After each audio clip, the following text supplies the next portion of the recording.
Caution. The following podcast contains content-free humor that, while hilarious to the presenters, is entirely self-indulgent and often makes no sense whatsoever. Consider yourself warned. And that.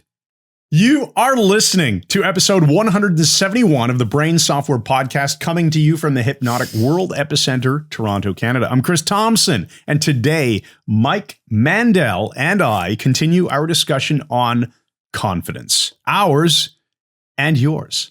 So stay tuned.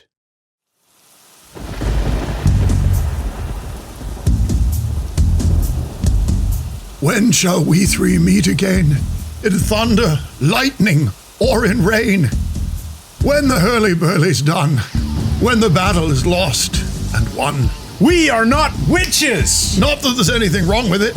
Welcome to the Shizjig universe, the only place you need to visit. And it reminds me of what Captain Kangaroo said to Mr. Green Jeans when he was choking on a peanut. But seriously, folks, whatever happened to that old tranquility we used to know?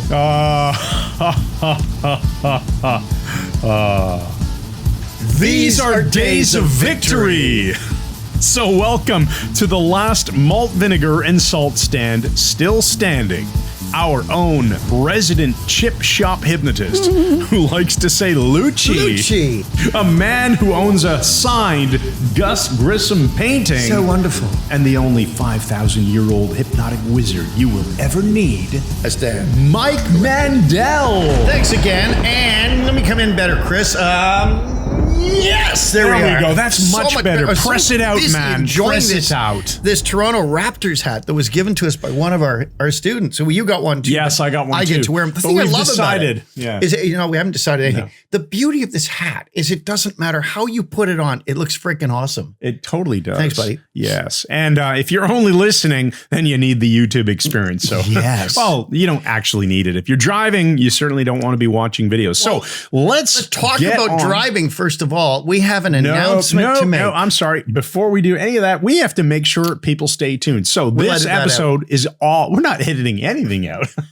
This is all about confidence part 2. Remember in episode 170, we started talking about ways to become more confident, bringing out confidence, the difference. We tied it in with the Dunning-Kruger effect from, I think, episode 169. So in this episode, what are people going to take away, Mike? Well, we're going to look at even more ways of being self-confident, of manifesting. Are you confident in that? I am entirely confident about that, Christopher. Awesome. And as confident as Christopher Wren was when he built the cathedral. Your microphone is like weirdly blocking. I know. I your like face. it though. You should it looks fix that. freaking amazing. Really I feel like I'm wearing sort of a plastic beard that can only be seen at certain angles. So keep watching. We're going to teach you some awesome stuff about confidence today. And now, what do you want to say about driving? Well, Chris, other than the driving with the usual. Let me fix this for you. Here you go. Oh, here. Let me fix your cup of coffee for you. This program has refund written this all parenting. over it. This parenting style isn't It's working not out working. for Here, me. Chris, Remember that? here. You know what I'm doing? No, what are you doing? I'm writing you out of the series. I'm a comic genius. I wrote that line. Use the Apple magic trackpad. Just say that to someone if they're bugging you. Just pretend you're writing. They'll say, "What are you doing?" You say, "I'm writing you out of the series." Or writing your character out of the series, even better. An improvement on my own brilliance. Now you got this solo, it no longer looks like a beard. You can fix it. You can fix. You have Writing. my permission. And let's to talk fix about your driving. Driving. Terrible weather on the way in. Shoveling because we live in the Great White North. Canada is snow central, and we're good at it. We don't really care. Anyway, expert shovelers. Today, because of the COVID restrictions being loose to a degree, although Doug Ford is taking the advice now of, Mississauga and so on. And on Monday, we're starting another 2 weeks. Oh, isn't that wonderful? Yeah. So all the restaurants can go bankrupt. Except we're going to Colonel Mustard's today that we call Colonel Bastards. That's right. And we'd like to give them our business. They've been great to us over the years, and we're already booked in, man. So once we're done this and our other stuff, we're going to go and Colonel Bastard off. Right. So what did you want to say about driving, though? Well, that was it. We're driving to Colonel Bastard's Okay, today. so really irrelevant. Yeah, pretty much. All right, let's move on. Unlike the rest let's of do the some awesome stellar stuff. podcast. Let's do the think tank. Three words. The think You tank. didn't bring it, so you picked them in advance. This is correct. All and right. the words are elevation, endurance, another E word, and kaleidoscope. Ooh. Awesome. So when you're looking at the think tank words for today, Chris, despite your terrible state that you're in, look at something like elevation. What does that word say to you other than attempting to elevate your decrepit mood?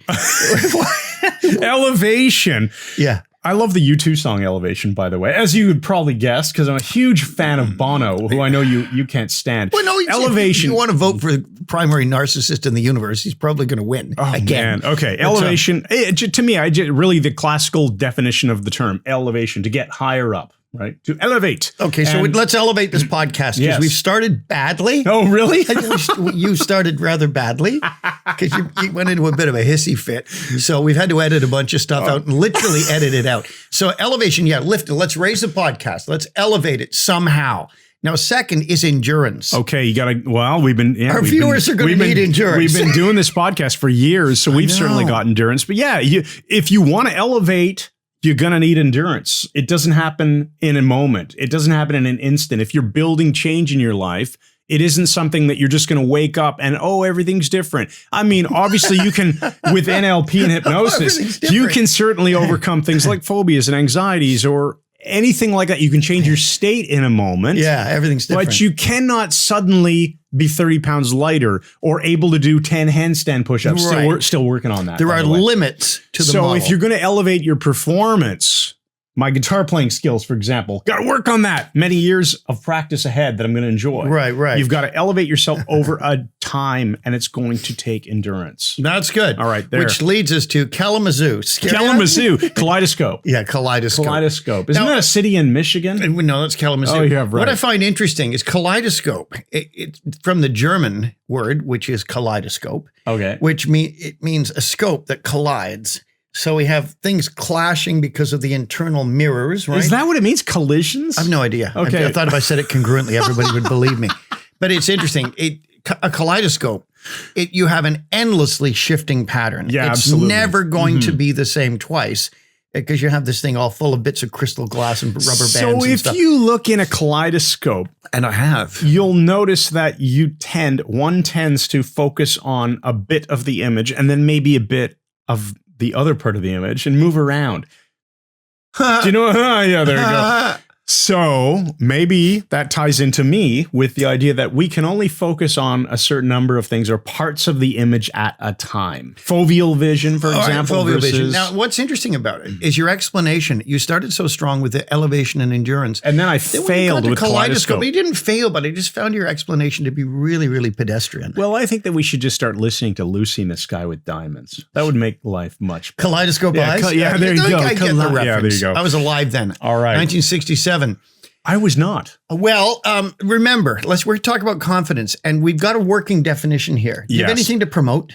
No, we don't. No, we change things up. We don't promote anything till the end now. Okay, so people can leave. Yeah, early. Well, no, because that way, here's the thing. It's like leaving a restaurant without leaving a tip. If you promote something before people even understand what you have to offer, they don't care.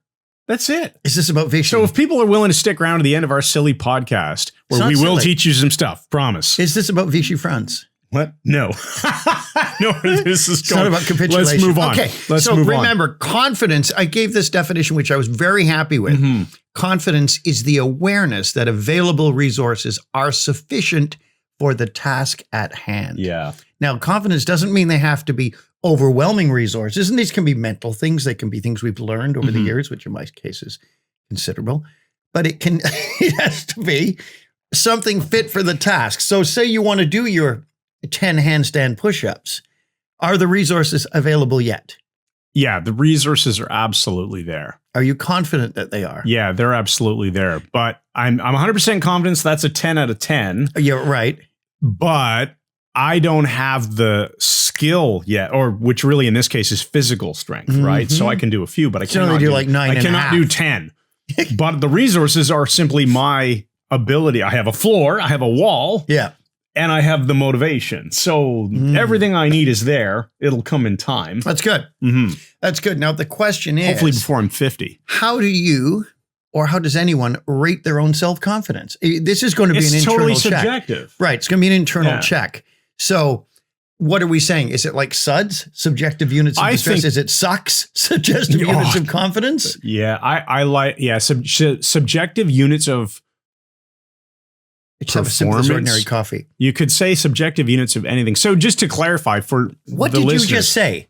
Subjective units of performance. Oh, I thought you said Mormons. No, really that would be really weird. Okay. That would pick your religion and just add it in there. Yeah, subjective units of Buddhism. Yeah, there you go. Yeah, Zoroastrianism. Subjective units of distress are something that are classically referred to in many therapies, not just in hypnosis. It probably didn't even come from the hypnosis field. No, it's used it didn't. cognitive behavioral therapy. It's used in psychology. I'm sure it's used all kinds of places. It is. And it's a subjective scale, generally 0 to 10, of how bad something is. So or how 10, bad it is perceived by the individual. And in the moment, perceived at that time, or whatever it is. But it's basically 0 is there is no problem at all. Everything's great. 10 is horrendous. It's as bad as it can possibly get. But we can flip it around and say, well, let's use subjective units of confidence or subjective units of comfort, subjective units of anything. Yeah. Right. Zoroastrianism, as we said. Okay. Now, the interesting thing here is when we're looking at confidence, what I find astonishing is our perception of whether we're confident is what we're responding to, not the actuality. And, you know, our good friend Lori Hammond talks about imposter syndrome a lot that we mentioned. It's not whether the person is competent or not. It's their perception, including of confidence.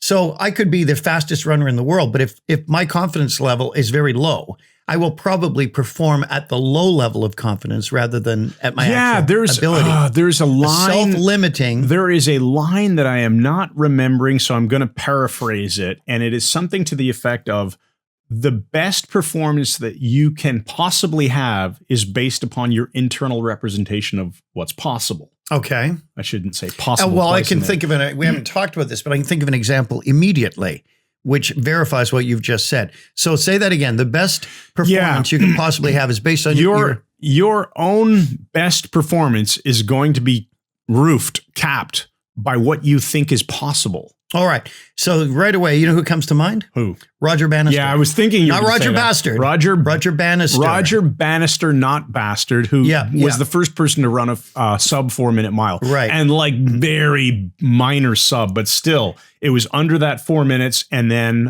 all these peckers started breaking it right away. Yeah. Because now they knew it could be done. It was people's confidence that it could be broken. Yeah. You know, example of you're losing the thread. Aren't you? I'm thinking of some strength training stuff that I like during lockdown.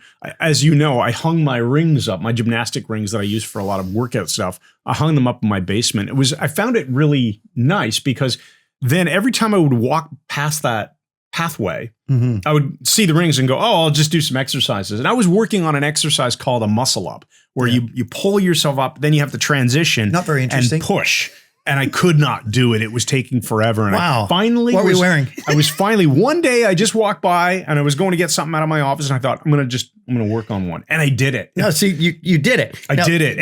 And it shattered my world record. My thinking of, oh, this is really hard. Like it's still hard. Right. But I can do it now. Right. No, that's the difference between you and I.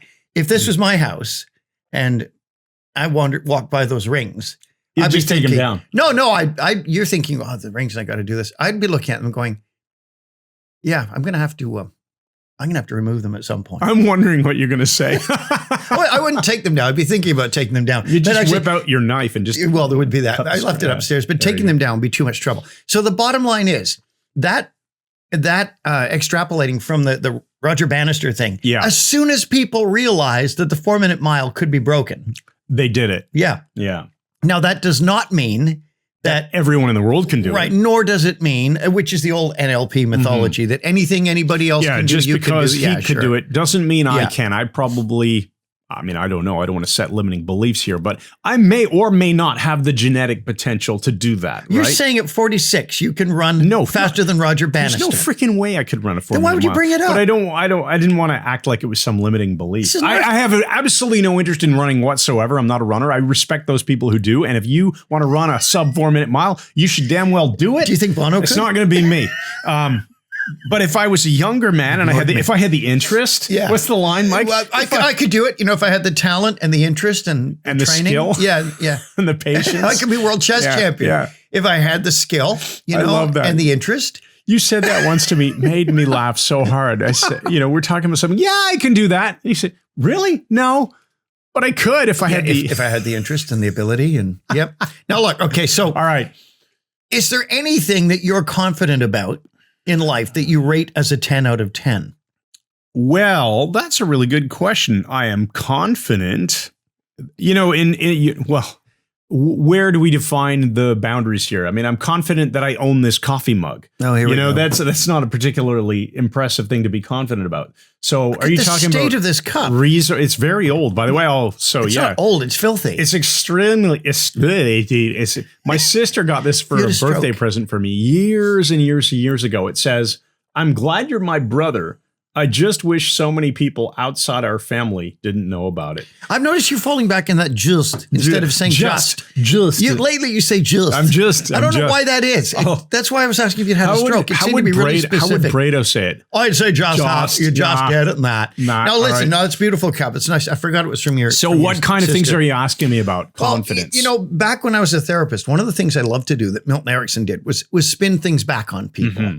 So if they say, I can't do anything or whatever, he'd find a way of spinning it back to prove that they could. I'm wondering if this works with confidence. When I don't have any confidence, are you completely confident? Okay, so do you want me to pick something that I'm not confident in, or something? No, I'm just saying, like, is there any area of your life that your confidence is a 10 out of 10, or is there any wiggle room there? Yeah, I hesitate to say 10 on anything other than obviously the stupid stuff like I own this coffee cup or whatever, or we are in my studio here. Did your sister give it to you and give you a written deed for it that she signed off on that cup? Suppose not. Yeah, so it could be possession is 9/10 of the law. That's what The Exorcist said.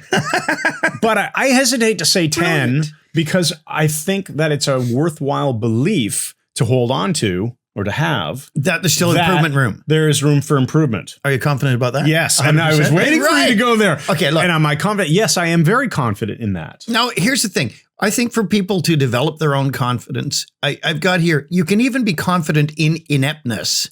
You don't have to be confident about things you're good at. That's true. Like we can be confident that we're crap at something too. Yeah, I'm 10 out of 10 confident that I'm a horrible singer. No, but everyone's confident about that. Yeah. Thanks, Mike. About you. I've heard you sing. Although Matt Crunkhorn, our dear friend, is somewhere up there with you. Listen, you can be confident in ineptness. People can be confident that there are areas of their life they're not good at. And we can spin that back and reframe that as confidence. When they claim that they don't have confidence, you can spin that back. I love spinning stuff back. Remember that woman we were giving out the Linda Award for a while? When that woman wrote to us? Only because her name was actually Linda. It was actually apologies Linda, to all other Lindas who are normal. But this Linda was... But she complained about her podcast because she said it was really stupid. And her material is stupid. And she said, I expected so much more. And then she said something like, but I got what I thought it would be. Yeah. Which is it? You expected more, or you? There's some strange cognitive dissonance. I wonder how confident she is, buddy. Yeah. Now listen, how about, I've put down here, be honest in your self-evaluation. Now it doesn't say be honest in your self-evaluation, Chris. Yeah. I'm talking about one. Why am I reading on your screen? I've got my own right here in front of you. It said you probably done more than you realize. So when people start to say they don't have any confidence, I recommend they begin to evaluate their life and recognize the things they are competent and are good at. And so we are back to kaleidoscope, because if you're looking isn't that interesting? Hey, I think that might be the first time we've actually elevated back. This stuff really comes out. Oh man. Let's elevate this podcast some more by keeping you in frame. Yeah, I'll do my best, buddy. I'm just drinking this perfectly ordinary coffee again. So when people say they're not confident, you can always, I am very confident in saying you can always find an area of their life that they are confident in, even if it's an area that they're confident that they're inept in, or something that they have been confident in the past, or something that they haven't thought about. Kaleidoscope, move the foveal vision, and find something that they are confident in. Okay, and it's always good to get an external point of view, like to ask someone who you trust, what am I good at? What areas should I be confident in? Yeah, that's a really good point, And that comes to, we're Canadians, perceptual positions. British. So if you were to sit in the chair of I, and now you're stuck with these confidence problems. Oh, I can never do anything right, whatever it is. I'm going to get myself in frame to take my own advice. You're doing that wrong, if you then were to take the position of, let's say, someone looking at you and evaluating Chris. So second position. Yeah, second position. Ours, I suppose second or third are probably both equally the same here because we're not talking about a psychodynamic loop. We're just talking about evaluating yourself. Yeah, right? I hear what so you're when trying you're to in say. when you're associated into your own self, you evaluate you from that position, and you don't have that perspective of what someone else sees and goes, "Oh man, he's really excellent at X or Y or Z." Yeah. So that's a really good piece of advice. Go to the people who are your balcony people who will lift you up, This is not it. your freaking basement people who will drag you down like and Jack get the you freaking down dragger. draggers. So that's Yeah. right. And drag you through the mud and make you feel like Yeah, crap. the next thing you know, you're wanna just dragging in the draggery all the time. Yeah, be confident that you can fire those people from your life, like we often say. But go to your balcony people and ask them, what is it that I'm really excellent at? What do you admire about me? Right. Now, let's realize we could get a good saying here. Fire your anchor and Fire your anchor and fire fire some people. and fire those. Yeah. I wanted to say a swear word, but I'll keep it family friendly. That would be a great thing because we're working on that amazing deck of cards that I'm confident will be hilarious with all these crazy things like, Well, and we I'm just writing added, you out, I'm writing you out of the series. writing and so you on. out of the series. Now, and Henry Kissinger phoning and all that stuff. What about the possibility of firing people you don't know? That's like you're going to a milk store or something. Yeah. And the guy serves you and gives you your change. You just look at him and say, "You are fired. Yeah. You got 2 hours to get your stuff out of here and just leave." That would be a very And I want this mess cleaned up. that is a good, when there's no mess. Yeah. So you're somehow the guy's boss and he didn't know. Yeah. I just came up with that now. I'm going to be doing it. By the way, I'm Chris, going to you're add fired. that. I'm going to add that. Yeah. Add that to the list. We Okay. fire each other all the time. It's Don't tell them hilarious. that. And then we rehire each other. No, all we right. rehire ourselves. So we've got, that's some good stuff. I Now, I like said this. one of the great ways to become more confident is by achieving things instead of thinking about things. And That's a great point because achieving things makes you feel good. Everyone wants to feel good. Right. And when you achieve something, you generally feel better about provided yourself, not you worse. don't have the frame of mind that, okay, I've achieved something, but I could have done better. Yeah. There's times to celebrate success. You're right. If you enter a success situation where other people would say, and again, that great framing, job. Yeah, coming back yeah. to that framing, right? The other person looking at the situation would go, "Man, that was amazing how you did that." And your attitude is, well, I should have done better. If you hold expectations for yourself, the internal dialogue is complaining, criticizing you, as opposed to like, be your own freaking balcony person, right? Lift yourself. profound. Make sure your internal dialogue is lifting you up, not going, think, and where does the voice come from? What does it remind you of? Whose voice is it? Is it your dad or your mom that used to say, "Oh, why didn't you get a better grade?" Did I tell you the story about my haircut? I have this best friend from childhood, Simon. He's a fantastic guy. I haven't talked to him in quite a while, but he lives in San Francisco now. He's got his family. He's doing great. Does he call you Ken? Maybe.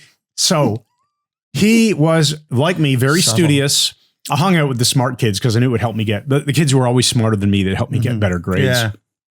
And his dad used to put a lot of pressure on him to do well in school. And one day he told me a story, something to the effect of his dad said to him, "If you don't get your grades up, you're going to be at the university looking in the window and being on the outside." His father sounds like a sadist. This guy got 90s, okay? Yeah. And his father took credit. His dad was fantastic, great guy.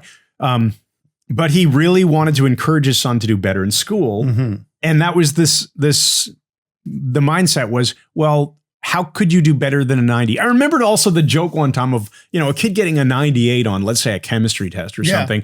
And the parents saying like, "Well, where did the other 2 points go?" Like, haha, it's just a joke. Obviously, you got a 98. It's Yeah, but you can amazing. devastate someone with that. Yeah, I You know. really It's can. not. So if you're doing that in your own auditory digital, your own internal voice, Yeah, saying, if I you're could have thinking done about better. Whose voice maybe does that reflect from your past? Well, because that's you Richard- learned it's that Richard somewhere. Bandler says that, right? and he said a lot of people didn't get a critical voice until they studied transactional analysis, which is Did I'm you okay. say Transactional analysis. Transactional analysis, okay. Which is I'm okay, you're okay. Yeah. But he said everybody who goes through TA develops an internal critical voice. Like this is Bandler, not me. Okay. But he said a really interesting thing. He said, ask yourself, whose voice is it? Yeah. Like if you've got a voice that's beating you down and not lifting you up. I said this because I learned it from you somewhere along the way. Credit right? finally. Credit where credit is due. There you go. But that's a good point, right? You have to learn to have that internal critical voice. Yeah. You don't grow up automatically going, oh, I should criticize myself. So shift your internal voice to encourage you and congratulate you for getting to the next level. In the field of exercise and weightlifting and bodybuilding or whatever, people talk about their personal best or sprinting or pretty much in anything. In any competitive event, people will talk about their PB, personal best, right? So what's your personal best? And anything that exceeds that, you should be freaking congratulating yourself. Now, and have endurance. Okay, rewind for a sec to this critical voice thing, because that's important, and that can really hold people back. It can wreck your confidence if you notice. I'm actually being serious. In our notes. I thought I was thrown the script away. Interestingly, I'm being serious here, as I always am. Oh, okay. Always serious about comedy, but the whole thing about the internal voice, the critical voice, and I found a really interesting thing. I changed my internal voice, and this is somewhat of a confession. Now, we had a friend years ago, Heather, and I haven't seen her in many years. She and her husband, he became a real dick and left her. And she was always wonderful. And she was another Enneagram 5. She was very smart, but she was also extremely auditory. Her auditory sense was very, very developed. She was a linguist, and she had this amazing voice. And I get this whole ASMR effect, as you know. So her voice would drive me crazy. I'd just start feeling I was going into a trance, and not in a sexual sense, not there's anything wrong with it, but just the voice would affect me. And I always thought of those movies where there's an atomic bomb going to go off in a factory or something, and it's counting down. Yeah. And they're trying to disarm it. And they always get to it at 2 seconds. But they got this really hot female voice. Oh, yeah, that's the computer. It's about to explode. No, it doesn't do that. It's this. I would get her to say it. Please. She'd say, 4 minutes to nuclear meltdown. Yeah. I wanted the damn thing to blow up. I wanted it to blow up. 4 minutes to nuclear meltdown. You know what I'm saying? Anyway, so I changed my internal voice to her voice for a while. It was fantastic. Funny. I didn't get anything done, but you were very relaxed. I felt like a great success. Very relaxing, very artistic. Now, if you want to become more confident, one of the things we think is really interesting is reading biographies of successful people. Yeah. Your brain cannot discern the difference between something you vividly imagine and something that happens to you. That's a good point, because if you're reading a biography about somebody very successful, reading, I think, is important, because when you're looking at those words on the page, which is what you're reading making internal movies and processing this information. Yes. And people tend to associate themselves into those situations. Sure. And it is inspirational in many ways. And that's a great thing to do. Mm-hmm. Read biographies of successful people and let their schema, their successes resonate with your unconscious mind. Yeah. Now, it doesn't mean that you're going to read it and think you are, Elon Musk or somebody now, but these are people who've done a lot and who've stellar confidence, and learn from their stuff. I think that's very important. Very good point. Thank you, Chris. I like it. Now, I said, what about applying the Grinder model? Just applying it to your confidence, putting yourself in better states when you have to do something. If you're in a better state to do something, guess what? You're going to do better at that thing you're attempting to do. Yeah, good point. And the Grinder model, we should do a quick recap. Let's do that. Oh, your dog's coming. Watch out. I know he's going to bag me again. He always sneaks up from underneath here. Hey, buddy. He just sleeps on my lap. People are going to think we're faking it, because he never actually makes a real appearance on camera. Grinder model, Mike, as you're petting the dog. Will he? Yeah. Oh, there we go. He's making an appearance. Hey, buddy. Yeah. Good boy. Okay, continue. Yeah. We always tell him. Small dogs, when we were learning about this, is always say something like pick you up. Very consistent. So they know, because they don't like the idea of being small and you just sort of sneaking up on them and losing grabbing interest, them. But go ahead. Doesn't help their confidence in you as a safe person to be around, right? How to build your confidence. Talk about the Grinder model and change the topic and pick up a dog. Yeah, exactly. That's a great way to build your confidence. Buddy, we're flexible. I know. Yeah, flexibility is one of our words of the day. Grinder model, breathing is at the very top, right? So if you change your breathing, you change your everything. Physiology, your physiology changes your state changes your performance. Which lives in the house that Jack built. There you go. So that's the model, basically. So breathing, physiology, change your breathing, put yourself in a powerful state, relax, change your breathing. You'll be in a better state to do whatever the task is. Then you've got something to look back on and say, oh, I succeeded here, instead of being a complete dick. Yeah. So there's the conscious intervention where you're saying, okay, I need to be in a confident state right now. And I'm confident about that. So I'm going to breathe as if I'm a confident person. I'm going to hold my body as if I'm a confident person. I'm going to get in the state, do the ego state calling where you'll maybe tap and say, I want to call to my executive somebody who is confident, somebody who is assertive, somebody who's well-spoken, whatever it is for the situation, right? Yep. And then boom, do it. And then you've got to remember what else we covered. When you catch yourself doing something awesome, internal voice, congratulate yourself. If you're lacking for material to believe in yourself, ask someone else, what do you admire about me? That's good. And what you said about congratulate yourself too. You know, I got a thing from Richard Mandel. I only did a short training with him one evening, but he said a thing I've not forgotten that was brilliant. He said, when you're taking a shower, he said, and you want to get psyched up for something, you know, sing in the shower or whatever, but he said, have full quad speaker sound in your head. Oh yeah. With music. And I use Wagner. Bum, bum, bum, bum, bum, bum, bum, bum, bum, bum, bum, bum, bum, bum. That was turned to Apocalypse Now, but that's not the point. But by doing that, I'm going to use something that's going to change my state, that's going to bring my confidence to bear in a situation. Yeah, sure. And Chris, you're going to find this absolutely impossible to believe, but I swear to you, it's true. Okay. I'll prepare myself. I was a very unconfident kid. I had no confidence. Oh man, I get that. No, but I had no confidence when I was 19, 20 as well. Really? None. Because I was, you know, I get the big nose happening, and even though you were at that point, you hadn't become a performer. You had not become a performer and a stage hypnotist. No, but you had been doing mentalism a long time. But you were but not performing. Amateur. You know, you'd never been paid for it. Adrenaline, shaky, and remember, I had skipped a grade. I'd gone from grade 4 to 6, or 3 to 5, but then I failed 2 grades. So I didn't really have a lot of self-confidence. But here's what did it change? I was thrown out of the frickin' boat and forced to swim. And I can remember January 28th, 1975. The following day was my very first gig I ever did in Edmonton.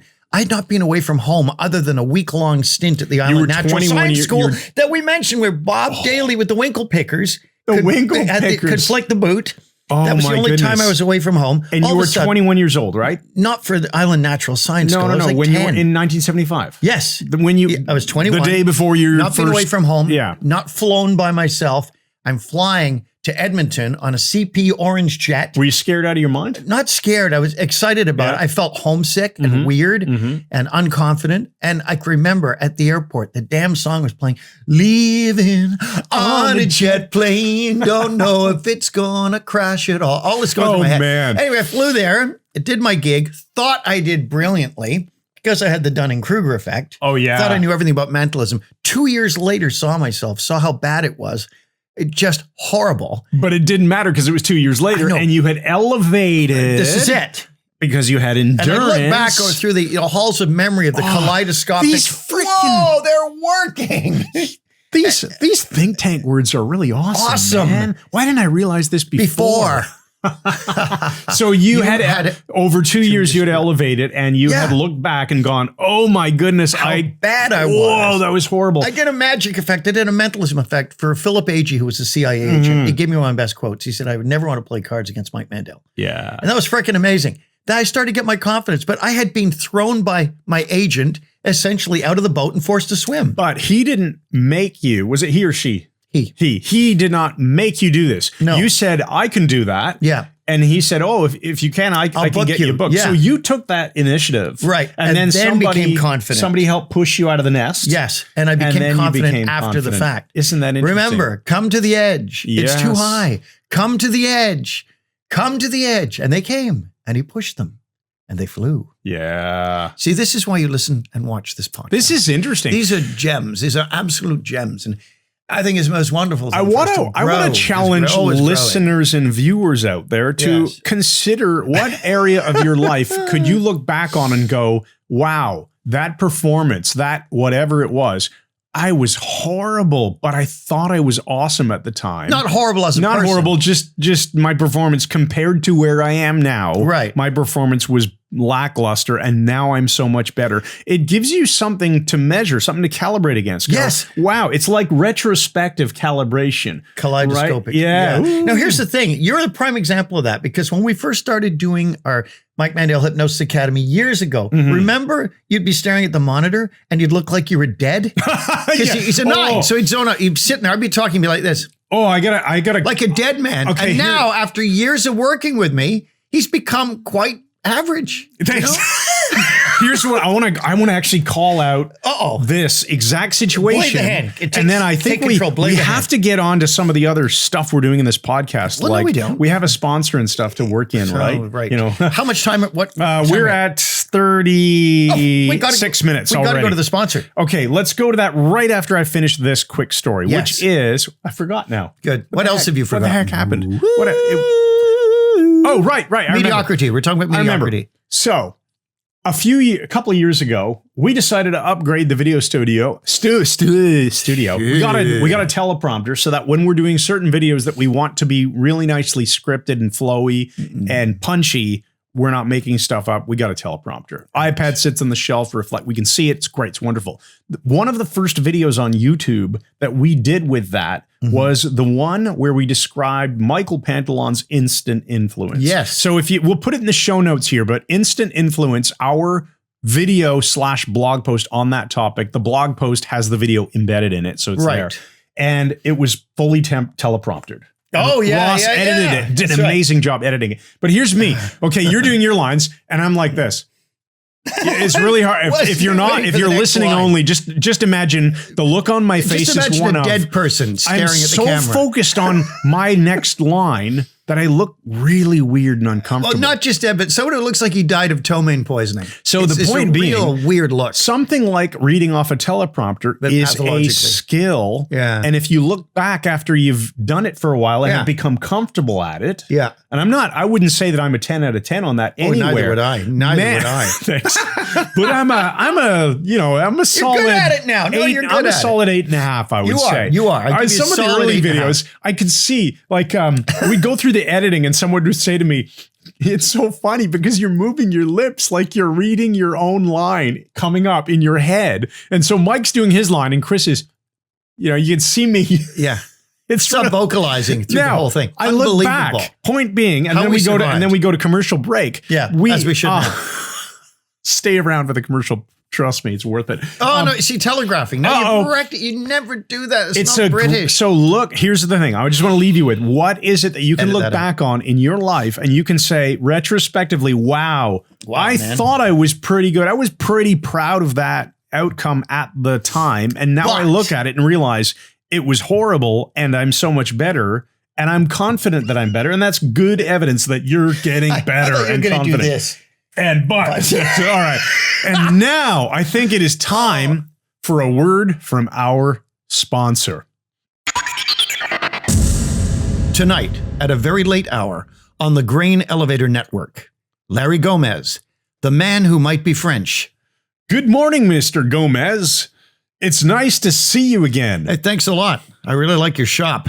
Whenever I'm in this arrondissement, I always drop in. That's great, Mr. Gomez. What can I interest you in today? We have some wonderful hockey jerseys, and in the food department, I just got a shipment of Cleveland-style thin crust pizza that's to die for. I'm not really into hockey, except the Montreal Canadiens, of course, and I don't really care for pizza. Anything else I can check out? Oh, by the way, I pronounce my name Gomez these days. It just feels right. Well, let me see. How about a framed photograph of Notre Dame Cathedral before the fire? Now, that's interesting. I love the view from the left bank of the Seine. It's so much nicer than Cleveland. Is that right? You're talking about Paris, aren't you? Naturellement. I love to spend time in a small cafe, eating frog's legs and drinking a good bottle of Beaujolais. Really? Mais oui. Then I like to put on a beret and an Hermes scarf and think about the impressionistic paintings of Monet. And then maybe walk to Ile Saint-Louis, buy some Edith Piaf records. And then over to Le Moulin Rouge, where I like to read some Victor Hugo or maybe Murders in the Rue Morgue. My wife likes Cleveland just as much as Paris. Mais pour moi, ce n'est pas la même chose. Mr. Gomez. Can I ask you a highly personal question? Shoot, go ahead. I got nothing to hide. It's even hard for me to ask this. It's just that I've always thought you were Mexican. But please don't be offended. Are you actually French, Mr. Gomez? I'm not sure. I might be. Let's have a beignet and talk about it. Larry Gomez, the man who might be French. tonight on June 22nd, only on the Capitulation Network. One of the best ways to be confident is the use of humor. Oh, I love it. I've got it here. Failure is just another way to be awesome. you can fail spectacularly. No, it is funny. But the question is, when you're nervous about doing something or think you're going to do a crap job, ask yourself, what is the absolute worst thing that can happen? That is totally true, right? I mean, if you're, tightrope walking on a beam between two buildings, and the worst thing is you could fall and die. Yeah. That's maybe not funny. So don't do stupid stuff. No. But when it's, I'm going to make a speech. What's the worst thing that could happen? People won't laugh at my joke. People will think I was too tight. Yeah. Not funny, not interesting. People might be bored and fall asleep. Yeah, but you're not going to be hauled off to a prison camp and have them torture your eyes. Probably not. No. Yeah. So the key is use humor, recognize failing spectacularly is a great way to learn stuff. And it does give you something to look back at retrospectively and laugh about later, doesn't it? Yes, it definitely does. And I said does. I meant to say does. Stuff really comes out. Now, another way you can build your confidence, with this I close, is it's a cool thing from Graphotherapy. It's understood now that the brain, when you write, and hardly anybody does anymore, but when you write, it's a complex neuromuscular function where your prefrontal cortex is sending a message to your hand. It's not your handwriting, it's your brain. And they're in a continuous loop with each other. That's why if you're tired, your writing will change and so on. If you're on drugs, your writing will change. If you're injured, your writing will change, especially if it's your writing hand that's injured. But especially if it's your brain. I thought you were going to say. Very much so. But the bottom line is, you're wearing those horrible socks again, Chris, with your face is on them. Yeah, that's right. The question is, showed them off in podcast 168. How can you build in confidence through handwriting? You can in as little as 28 days. There's a couple of things I recommend you do. I saw that and made me flinch in the corner of my eye. Is this your signature suggestion? Well, yes. When you sign your name, and everyone still does that, underline your signature with a single left to right underscore, strong line. It builds in self-reliance, which is a leadership trait. Don't go through your name unless it's through the descenders like G's and Y's, but not through the name itself. Baseline. Single, heavy line stroke underneath your name. With assertiveness. Right. Yes. Also, your small letter T's, put the bar higher. This will build in self-esteem. It'll build in higher goals in your life.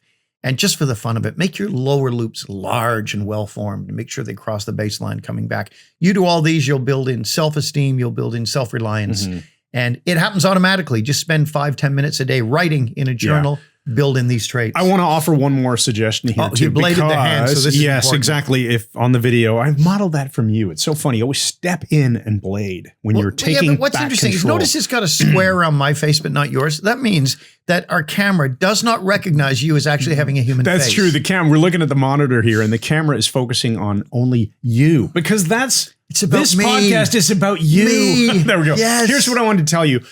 Oftentimes I have noticed, because I was certainly someone who was subjecting myself to this, what I'm about to tell you, is don't go admitting too much. The inability to say no to people. And actually, I know you had an inability to say no many, many years ago as well, right? You always say yes. You feel bad if you say no, so you say yes to people. Oh, can you do this for me? Oh, yeah, sure, I suppose I could. And then you maybe overpromise, overcommit, and then you resent the fact that you said no. You feel bad about yourself, feel bad about your performance, other people feel bad, you disappoint people, or maybe you're doing a great job, but you're not enjoying it because it's stuff you really didn't want to do. Right. You've got to get good at saying no when it is necessary to say no.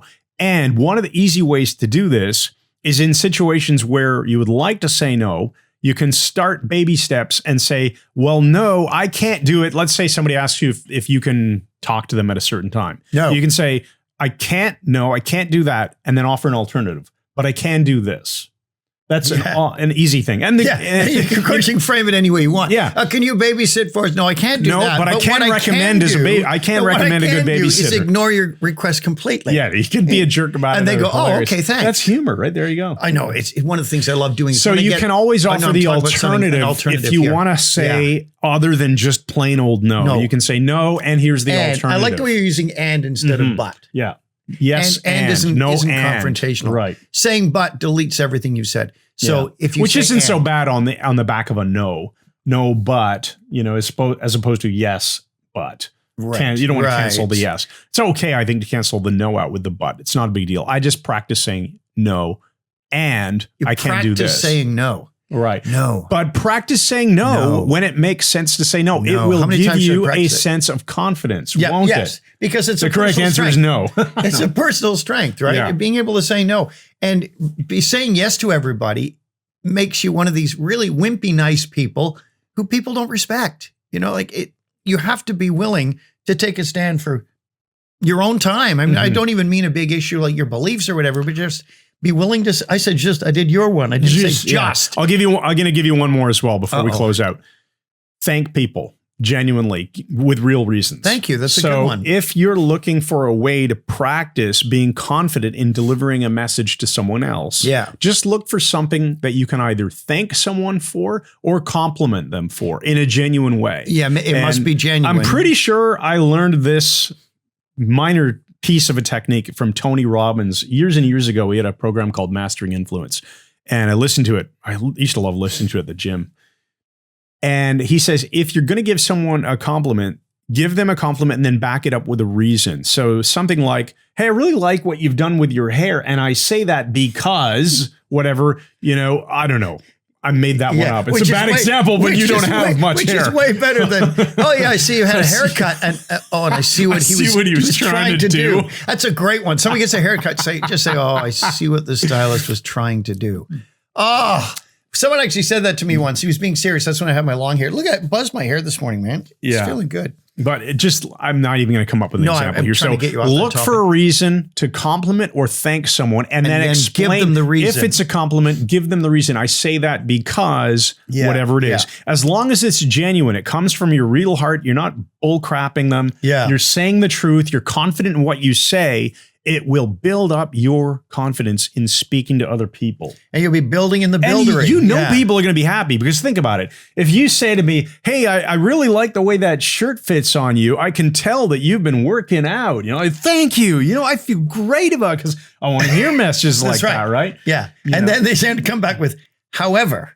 Yeah, exactly. Blade the hand. Say, There's your humor. There's your humor. Here comes the problem. Having said that, I love to give somebody a compliment. Only this guy or my other best friend, Michael C. Anthony, I will say I'll give him a great compliment. But Mike is waiting for it now. Yeah. You can tell from my voice, I'm going to say, however, having said that. Yeah, having said that. Here comes the horrible insult. Fantastic stuff. Buddy, let's have the empowering questions. It is time to wrap this podcast Let's wrap this up like Jack the Upper. Yeah. All right. Empowering question for 171. Ask yourself, what means will you use to enhance every aspect of your confidence and make sure, really make sure that you take on something that will build your self-confidence and change everything for you. What steps will you take today to ensure that you increase your self-confidence in new and remarkable ways? Nice. Ooh, that's good. I got a Meta 5 for you. All right. And I know it's one you know, but I think it's a good one. Well, we'll be the judges of that. Even back in the 1990s, another guy and I had a company called Experts. What we used to do was, this is before the web and everybody could check everything. I love this story. I used to be brought in as an expert and a company would hire us and we'd write this custom design for them. So they would hire us to speak on their topic, even though we knew nothing whatever about it. And it was a comedy act. But the humor was only the person who hired us knew it was a comedy act. The audience doesn't know. The audience thought it was real. And we'd come in with sterling credentials and all these degrees and everything. And people would listen. I would always come in with baggage tags on my luggage as I just come from the airport. I was always Dr. Elliot Parn. And so anyway, we spoke on the economy. We spoke on in Georgia, right on the Florida border, Amelia Island, at the Ritz Hotel to a company called Celltel about their own stuff. I'm talking about serious stuff, but here's how it happened. At one point, they'd be all listening, and it'd be their buzzwords. We get all their buzzwords from the person who brought us in. And then it would just take a weird turn, and they'd wonder if they were paying attention because it would sound odd. And then it would just go totally off the rails, and they gradually realized it's a freaking comedy act. So the way I would take it off the walls is we'd be talking about the industry and Celltel, and this is going to happen in this. And I'd say, in the immortal words of Walt Whitman in his railway poem, The 403 out of Baltimore, the guy who brought us in said he was thinking, here we go. Here we go. The engineer and the fireman and the brakeman waving his long red underwear arm, all aboard. all aboard. I'm looking around the room at these blank faces. So we got real good at this. And the funniest one ever was we were hired by a drug company. I'm not going to say which one it was. A pharmaceutical company. A big pharmaceutical company, a highly reputable company, brought us in, and the audience was full of doctors and high-ranking people. I was brought in as a medical doctor, Dr. Elliot Parn. Now, back then I had long hair, so I'd wear it in a ponytail and slick it all back, and just like an eccentric. Not like real life, of course. Anyway, here's what I told them.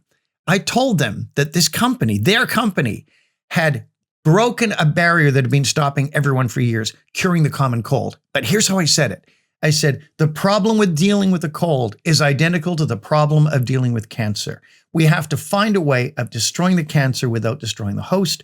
And they're all nodding like this, and I'm using their buzzwords. And I said, we found you can use a liposome to get past the cell membrane into the mitochondria. And they're nodding like, yeah, it makes sense. Aconitum napellus cures the common cold.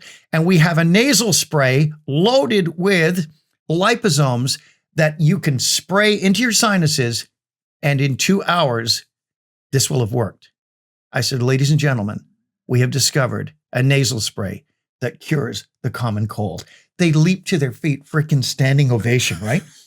One guy, people were taking their phones out. One guy ran out of the room. He said to the guy next to him, I got to call my wife. I said, this is being released at 9 a.m. on CNN. This is the lead story. Yeah.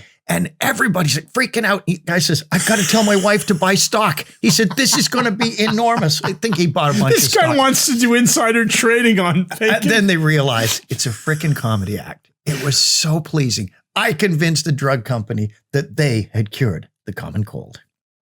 Thanks, everybody, for listening to or watching the Brain Software Podcast episode 171, all about confidence, even if it's confidence that you can confuse people into thinking that you've cured the common cold. We love doing these. I want to mention to you a couple of quick things. So first of all, if you head on over to the website, MikeMandelHypnosis.com, you can learn hypnosis with a free trial. MikeMandelHypnosis.com, 14 days free of the Mike Mandel Hypnosis Academy, which is hundreds of awesome videos that'll take you from complete beginner all the way through to advanced level hypnosis training. But if you're more interested in personal development, then we encourage you to check out the Personal Growth Membership, which is all of our best personal development courses, including the Wellness Academy, including the Personal Development Academy, including, oh man, so much stuff. And it's all there on our website. So if you're interested in this sort of thing and the silliness that we bring to the table and the fun and living an awesome life and building an even better life, and being able to retrospectively look back at your life like a kaleidoscope, and say, man, that was bad, but it's better now. Then go to MikeMandelHypnosis.com. All right. Thanks again, everybody. And good night.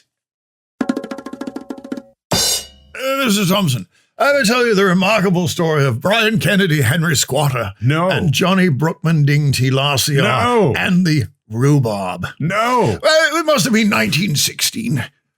Doing very badly in the war, a lot of white phosphorus coming down the trenches. Well, it wasn't white phosphorus, really. They'd run out. The Germans were throwing balls of brown paper soaked in vinegar. We were trying to put them out, but they weren't really burning, so it didn't really matter that much. Anyway, we started thinking how much we'd like a damn good plate of rhubarb. Do you enjoy rhubarb? No, well, I couldn't get it. You would dip it in sugar and chew it. Horrible tasting stuff. But it was nice if we put it in a pie. And Lord Melbury used to feed rhubarb to his horse, Ballgasm, which I thought was an unusual name. So we were going to get this provender for the horse. And I thought, if we can get a lot of rhubarb together, his horse, Ballgasm, will be able to eat it all. And the Squatter wanted to get in on this, to get in Lord Melbury's good books, hoping he'd get closer to Lady Melbury, who was a finely turned ankle, a lovely woman, but a bit of a minx, you know what I mean? Not that there's anything wrong with it. Anyway, so Lord Melbury brought his horse over to France, and we set up a paddock for it. We put all this provender there for Ballgasm. And around that time, Squatter had started growing rhubarb. And the funny thing was, Johnny Lay Fimley on Swell and Johnny Brookman Ding T. Larcier got together with Brian Kennedy, and they pulled all the rhubarb out. They filled the patch with poison ivy. And Squatter went to test it. His face swelled up like a pumpkin. He was chewing a stalk of poison ivy. He was in the infirmary for almost 6 weeks. funniest damn thing. That's what I loved about Bryce Morgan. His jokes were always just so kind and funny, and the chaps all loved him.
I'm in the zone. Yeah, I'm rocking in the rooter. I'm awesome. Don't put that in the outtakes.